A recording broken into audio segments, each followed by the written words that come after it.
IUPAC nomenclature में अब हम लोग पहुंच गए हैं कार्बोक्सिलिक एसिड डेरिवेटिव्स के कैसे आईयूपीएसी नेमिंग की जाती है। यहां पर जो आपके सामने ये क्वेश्चन दिखाई दे रहा है, इसमें मैक्सिमम स्टूडेंट इसे एल्डिहाइड समझ बैठेंगे, लेकिन ये एल्डिहाइड नहीं है, ये कार्बोक्सिलिक एसिड डेरिवेटिव का एमाइड है, एमाइड। और एमाइड के आईयूपीएसी नेमिंग कैसे करते हैं, एमाइड पर किस किस तरह के क्वेश्चंस बन सकते हैं, और साथ ही साथ ये क्वेश्चन भी हम लोग इस सेशन में फटाफट कवर करने जा रहे हैं। तो आइए पहले फंडामेंटल कॉन्सेप्ट फटाफट क्लियर करते हैं। एमाइड के आईयूपीएसी नेमिंग से भी पहले आपको यह पता चल जाना चाहिए कि ये एमाइड एक कार्बोक्सिलिक एसिड डेरिवेटिव होता है। अब आप पूछेंगे कि सर ये कार्बोक्सिलिक एसिड डेरिवेटिव क्या होता है। कार्बोक्सिलिक एसिड डेरिवेटिव का मतलब होता है कि जो कार्बोक्सिलिक एसिड से डिराइव किए जाते हैं उन्हें हम कार्बोक्सिलिक एसिड डेरिवेटिव कहते हैं। जैसे सपोज हमारे सामने ये कार्बोक्सिलिक एसिड है RCOOH, क्लियर। यहां पे समहाउ हमने किसी तरीके से OH हटाया और एक नया ग्रुप इसकी जगह पे जोड़ दिया, ऐड कर दिया। तो जब आप नया ग्रुप जोड़ रहे हैं, OH हटा के नया ग्रुप लगा रहे हैं, तो ये जो भी चीज बना है इसी को हम कार्बोक्सिलिक एसिड डेरिवेटिव कहते हैं। और हमारे पास जो कार्बोक्सिलिक एसिड डेरिवेटिव है वो क्या क्या है, जैसे एस्टर हो गया, यहां से देखिए OH हटा के हमने क्या लगा दिया है, OR लगा दिया है। एसिड एनहाइड्राइड हो गया, OH हटा के क्या लगा दिया है, OCOR लगा दिया है। यहां पे हमने OH हटा के हेलोजन लगा दिया है, तो ये एसिड हैलाइड बन गया, ये भी एसिड डेरिवेटिव है।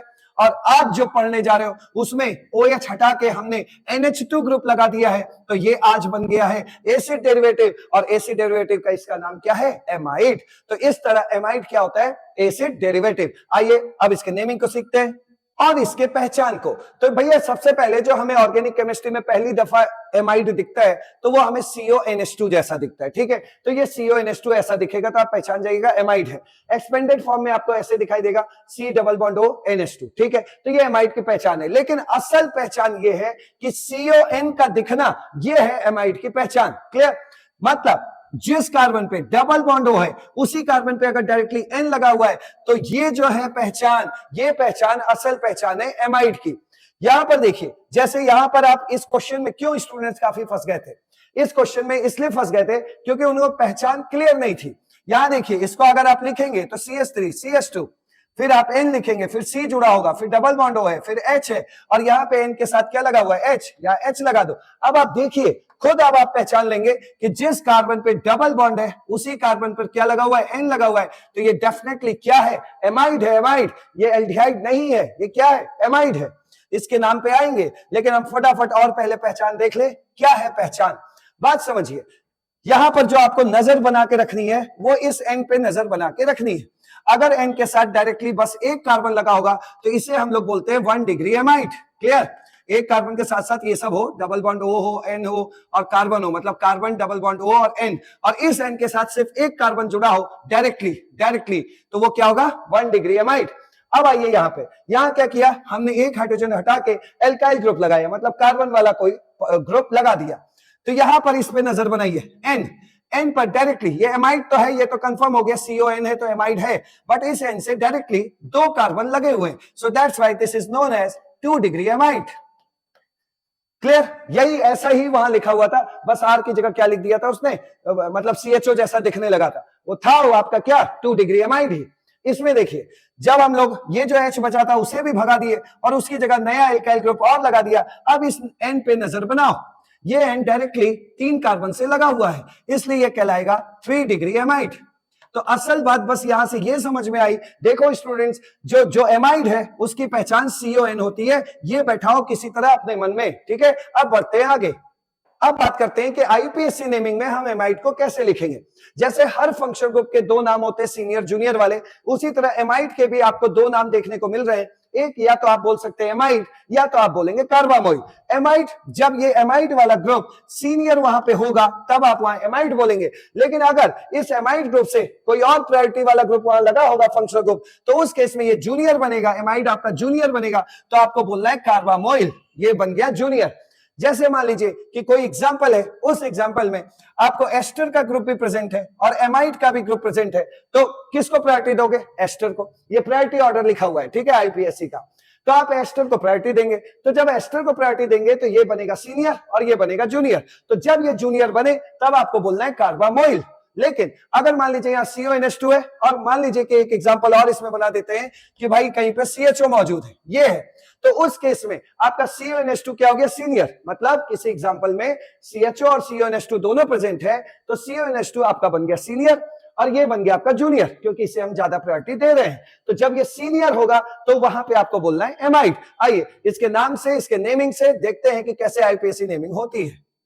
रही बात इसके आईपीएससी नेमिंग की, तो आईपीएससी नेमिंग में आप सीख ही चुके हैं। यहां सबसे पहले देखिए बड़े इजी एग्जांपल लिखे गए आपके लिए, ताकि आपका फंडामेंटल पहले क्लियर हो जाए। यहां देखिए HCONH2 लिखा हुआ है। अगर आप इसको एक्सपेंडेड फॉर्म में लिखेंगे तो इस तरह हो जाएगा, और इसका जो घरेलू नाम है, कॉमन नेम है, वो होगा फॉर्मामाइड। कई बार बता चुका हूं कि जब भी पूरे कंपाउंड में एक कार्बन नजर आए तो उसका नाम किससे शुरू करना, फॉर्म से। अगर पूरे कंपाउंड में 2 कार्बन नजर आए और कॉमन नेम लिखना हो तो उसका नाम कहां से शुरू करना, ACET, एसिड से। ठीक, तो ये तो भाई कॉमन नेम है। हमें देना है आईपीएससी नेमिंग, और आईपीएससी नेमिंग में हमें पहले पेरेंट कार्बन चेन चूज करना पड़ता है। यहां पर आप देख रहे हैं कि भाई CONH2 carbon containing functional group है, और कोई फंक्शनल ग्रुप यहाँ है ही नहीं, तो यही भाई साहब सीनियर है, यहाँ पर इकलौते फंक्शनल ग्रुप है, और ये कार्बन कंटेनिंग फंक्शनल ग्रुप है, तो नंबरिंग डेफिनेटली हमें यहीं से करनी पड़ेगी। और पूरे कंपाउंड में कोई कार्बन नजर आ नहीं रहा है, तो एक कार्बन को आप क्या बोलते हैं बताइए? एक कार्बन को आप मीथेन बोलते हैं कि नहीं बोलते हैं? तो पहले आपने मीथेन लिख लिया, और यहां पर जब ये CONH2 ही क्या है, मतलब इकलौता फंक्शनल ग्रुप है, तो इसका नाम क्या पड़ेगा, कार्बामोइल या एमाइड। तो आपको पता है कि इसका जब ये सीनियर होता है तो इस केस में क्या बोलते हैं, एमाइड। तो आपको इस एमाइड को जोड़ना है। हमने सपोज इस एमाइड को जोड़ा यहां पर, तो आपको दिख गया कि यहाँ पे 2 वॉवेल एक साथ आ गए, इसलिए ऐसे केसेस में हम लोग लास्ट से क्या करते हैं, ई हटा लेते हैं। तो क्या हुआ, मेथेन, और इसमें जोड़ दिया एमाइड, तो इसका आईपीएससी नाम बन गया मेथेनामाइड। क्लियर? अब देखिए CH3CONH2 यहाँ पे है, इसको एक्सपेंड करके लिखोगे तो इस तरह दिखेगा। 2 कार्बन है तो इसका घरेलू नाम, कॉमन नेम क्या हो गया, एसिटामाइड। लेकिन हमें देना है आईपीएससी नेमिंग। यहाँ पर CONH2 carbon containing functional group है, और इसके अलावा कोई फंक्शनल ग्रुप यहाँ है नहीं, तो यहां से नंबरिंग करना 1 और 2। 2 कार्बन को क्या बोलते हैं, एथेन, बस ई हटा लेना, एथेन हो गया। और चूंकि ये CON इस तरह है तो ये एमाइड है, तो एथेनामाइड नाम हो गया। ठीक है, अब देखो आगे, अब इस क्वेश्चन को देखो। इस क्वेश्चन में आपको नजर आ रहा है कि फंक्शनल ग्रुप भी है और मल्टीपल बॉन्ड भी है, बहुत बढ़िया। लेकिन हमें मालूम है कि आईयूपीएससी में फंक्शनल ग्रुप को ज्यादा इंपॉर्टेंस दिया जाता है, और उससे कम इंपॉर्टेंस किसको मिलती है, मल्टीपल बॉन्ड को, और सबसे घटिया इंपॉर्टेंस किसको दी जाती है, सब्स्टिट्यूएंट्स को। तो यहाँ एक तरफ आपके पास फंक्शनल ग्रुप है और एक तरफ मल्टीपल बॉन्ड है। तो अब आप खुद बताइए कि हम नंबरिंग कहां से करें? तो आप कहेंगे कि सर आप फंक्शनल ग्रुप की तरफ से करिए, और वो भी फंक्शनल ग्रुप क्या है, कार्बन कंटेनिंग। तो भैया अपनी नंबरिंग तो यहीं से शुरू होगी। तो ये 1 हो गया, ये 2 हो गया, ये 3 हो गया, ये 4 हो गया। 4 कार्बन की चेन है, ब्यूटेन लिखने का बड़ा मन है, लेकिन यहाँ देखिए डबल बॉन्ड आ रहा है, तो इसके अंदर एल्कीन वाले लक्षण है। तो ये डबल बॉन्ड किस पर है भाई, 3 और 4 में। तो डबल बॉन्ड पे किसका हक होगा, 3 का। तो क्या बनेगा, ब्यूट 3 इन, ये हो गया। अब इसको क्या बोलोगे, एक नंबर पे क्या लगा हुआ है, एमाइड। इसको एमाइड ही तो बोलोगे, क्योंकि इकलौता फंक्शनल ग्रुप है, मतलब ये सीनियर है यहाँ, और सीनियर के केस में एमाइड को एमाइड लिखते हैं आईपीएससी नेमिंग में। तो ब्यूट 3 इन 1 पे लगाए एमाइड। चाहो तो ये 1 ना लिखो तो कोई दिक्कत नहीं है, आपके एनटीए वाले इस तरह भी लिख सकते हैं, 3 ब्यूटीन और फिर एमाइड भी इसी में जोड़ देंगे। तो ऐसे के लिए भी तैयार रहना भैया सब लोग, ठीक है। तो 3 ब्यूटीन एमाइड, क्लियर। अब बढ़ते हैं आगे। अब देखो इस क्वेश्चन को, यहां पर आपको नजर आ रहा है भाई सब्स्टिट्यूएंट, हेलोजन सब्स्टिट्यूएंट होते हैं, तो सब्स्टिट्यूएंट भी नजर आ रहा है। डबल बॉन्ड इधर कार्बन कार्बन के बीच, यानी कि मल्टीपल बॉन्ड भी नजर आ रहा है। और ये CON आपको दिख ही रहा है, CONH2 मत बोला करो, CON बोलते रहो ताकि आदत पड़ जाए। तो आपको एक फंक्शनल ग्रुप भी नजर आ रहा है, ये फंक्शनल ग्रुप है, क्लियर। सबसे ज्यादा प्रायोरिटी किसको देते हैं, आपको पता है, फंक्शनल ग्रुप को ज्यादा प्रायोरिटी देते हैं, किससे, मल्टीपल बॉन्ड से, और मल्टीपल बॉन्ड को ज्यादा प्रायोरिटी देते हैं सब्स्टिट्यूएंट से। तो यहाँ तो डेफिनेटली फंक्शनल ग्रुप की तरफ से ही हमें नंबरिंग करनी पड़ेगी। चलिए हम लोग नंबरिंग स्टार्ट करते हैं, 1 2 3 एंड 4।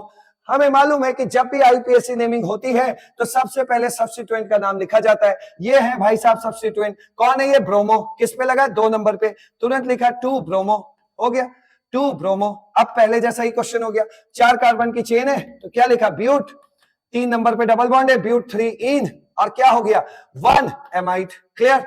तो इस तरीके से आईपीएससी नेमिंग करनी होती है। अब थोड़ा सा हल्का सा पैटर्न चेंज कर लेते हैं। अब इस क्वेश्चन को देखिए, यहां पर आपको दिख रहा है कि ये दिख रहा है, एग्जांपल में दिख रहा है कि C2H5CONH लिखा हुआ है। आपने जैसे ही इसको एक्सपेंड करके लिखा तो ये ऐसे दिखने लगेगा। और यहाँ आपको दिख रहा है कि ये है तो एमाइड ही भाई, CON लगा हुआ है, लेकिन यहाँ पर जो N है वो 2 कार्बन से डायरेक्टली कनेक्ट है। तो ये है क्या, ये 2 डिग्री एमाइड है। अब चलिए इसके नेमिंग करते हैं। भाई यहाँ पे फंक्शनल ग्रुप कहाँ है, जब भी कोई फंक्शन ग्रुप पूछे तो बस इतना बोला करो, ये है सर एमाइड वाला फंक्शन ग्रुप। क्या फंक्शन ग्रुप के पास कार्बन है? हाँ है। तो और कोई फंक्शन ग्रुप है इसमें? नहीं है। तो इसके कार्बन से आप अपना नंबरिंग स्टार्ट कर देना, ठीक है। तो इसके कार्बन से अपना नंबरिंग स्टार्ट करोगे तो ये 1, उधर जा नहीं सकते क्योंकि बीच में एन आ गया है, यहाँ पे कार्बन की चेन टूट रही है बीच में, तो नंबरिंग उधर ही करते हैं जिधर हमें लगातार कार्बन मिलते हैं। तो ये 1 हो गया, ये 2 हो गया, ये 3 हो गया, ठीक है भाई। ये कार्बन बेचारा रो रहा है, क्यों? क्योंकि हर कार्बन को नंबर मिला है, इस कार्बन को नंबर नहीं मिला। क्योंकि इस कार्बन को नंबर क्यों नहीं मिला? बीच में एन आ गया था, चेन टूट गई थी, और डिसकंटिन्यूअस चेन में हम लोग नंबरिंग नहीं करते। तो चलो इसको नंबर नहीं मिला, तो जब भी किसी एल्काइल ग्रुप को नंबर नहीं मिलता है तो वो सब्सिक्वेंट बन जाता है, और इस सब्सिक्वेंट का नाम आपको पता ही है क्या है, मिथाइल। हर बार तो मिथाइल किसी न किसी नंबर पे लगा होता था, 2 मिथाइल, 3 मिथाइल, चौथे कार्बन पे लगाए तो 4 मिथाइल, लेकिन ये बेचारा इस बार आप खुद देख रहे हैं वो एन से लगाए, तो इसका नेमिंग में आप बोलेंगे एन मिथाइल। क्या बोलेंगे? N methyl. अब ये सब्सिक्वेंट का नाम हो गया, इसका अपनी जिंदगी से हटा दो। अब बचा क्या? पेरेंट कार्बन चुनो, 3 कार्बन, तो क्या बोलोगे? प्रोपेन, ठीक है। अब इस प्रोपेन में यहां पर क्या लिखा हुआ है? ये एमाइड है, इकलौता फंक्शन ग्रुप है, तो बस आप यहां पे जोड़ दीजिए एमाइड, तो बन गया प्रोपेनामाइड। क्लियर हुआ? तो एन मिथाइल प्रोपेनामाइड। आइए एक क्वेश्चन और देख लेते हैं एग्जांपल में। अब इस क्वेश्चन को देखो, एक साइक्लिक चीज भी इसमें ऐड कर दी गई है। आपका पहले ये बताइए, कार्बन कंटेनिंग फंक्शनल ग्रुप मतलब प्रिंसिपल फंक्शनल ग्रुप कहां है? कोई भी फंक्शनल ग्रुप हो वो कहां है? बाहर है, ओपन चेन में। ये क्लोज चेन है, वो ओपन चेन है। क्लियर? आपको चूज करना है एक ही, या तो ओपन चेन चूज करना है या तो क्लोज चेन चूज करना है नंबरिंग के लिए। लेकिन अगर ओपन चेन में फंक्शनल ग्रुप होता है तो फिर हमें ओपन चेन ही नंबरिंग के लिए चूज करना होता है। तो ये कार्बन कंटेनिंग फंक्शनल ग्रुप है, तो यहीं पर बैठ जाओ और 1 बोलो, 1। इधर तो कुछ है नहीं, कार्बन इधर ही है, तो 1 2 3। और यहां आने की गलती मत कर देना, 4 मत कर देना। कभी भी ओपन चेन से क्लोज चेन में नंबरिंग नहीं की जा सकती। जितने ओपन चेन में वहीं तक रहना, क्योंकि ये दुनिया अलग है, ये दुनिया अलग है, तो इसमें नंबरिंग करते हुए मत घुस जाना। क्लियर? ये खत्म हो गया, 3 कार्बन की चेन हो गई। तो इसका मतलब ये हुआ कि ये भाई साहब बन गए हैं सब्स्टिट्यूएंट। और जब इस सब्स्टिट्यूएंट को देखा तो ये क्या होता है? बोलो हेक्सेन। और यहां पे डंडा भी आया हुआ है, ये देखो आइल का, तो ये क्या हो गया? ये पहले इसका नाम क्या था?